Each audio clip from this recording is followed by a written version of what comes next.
This is Reed from Art by Reed, and welcome to episode 13 of the recap. I recently updated my VTuber character, so now his eyes blink. The original files were created in Inkscape, then I imported the PNG files into GIMP. From there, I exported them as a GIF file. It took some experimentation to figure out the animation speed, best canvas size, and other details, but I'm pretty happy with the results.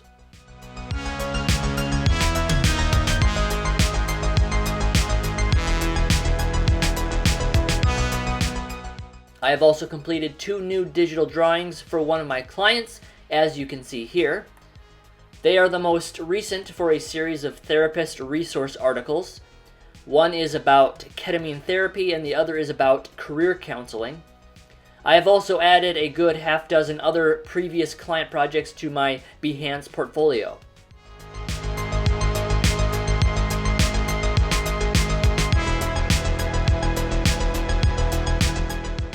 I have 6 new stock images finished and uploaded, and here's a preview of those.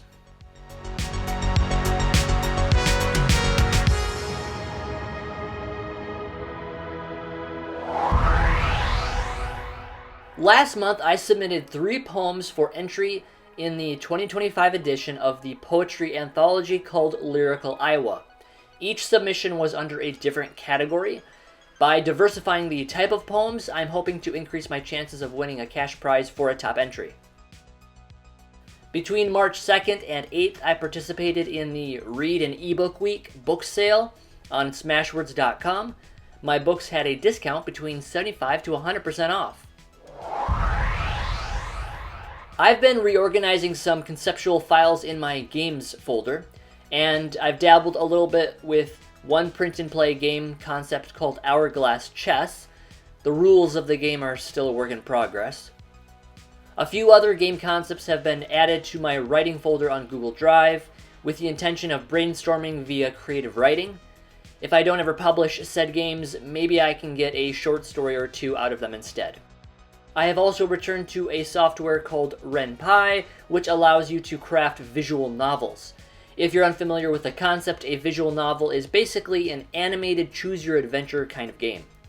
I tried making a game or 2 using RenPy many years ago, but more recently I thought it would be worth taking another look.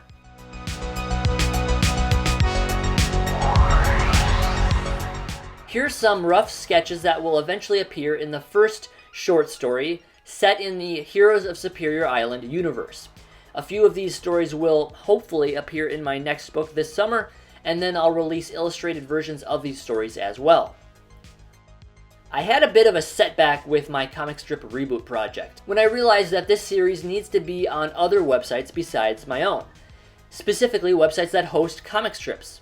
The problem is, I've been designing this series in traditional horizontal comic strip format. Unfortunately, most webcomics nowadays are pretty much oriented vertically, because it's more easily read on mobile devices. This requires yet another major overhaul of everything I've done so far. Good news though, I have the updated template for this new layout now complete. I have 1.5 episodes redesigned so far. I've also decided to color these comic strips as well, whereas before I was going with a more simplified black and white style. I made a couple of sales on Pango Books this past month. I also found these free books at my local library, so I'll have to list those next. Also, I experimented a bit more with my Cricut.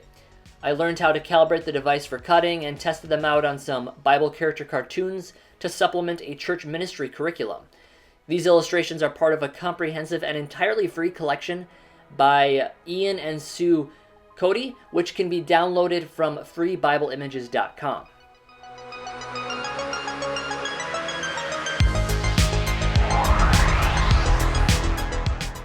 If this is your first time, the recap is a video blog adaptation of my monthly email newsletter. Get the same content in abbreviated format directly to your inbox by subscribing to my email list with the link in this video's description. Upon subscribing, you will get access to my new subscriber gift bundle and a free download every month. This month's download is the following high-res JPEG stock image. If you enjoy what I do, please consider liking this video and hitting that bell icon to keep up with my latest videos. Thank you so much for watching, everyone. We'll see you next time.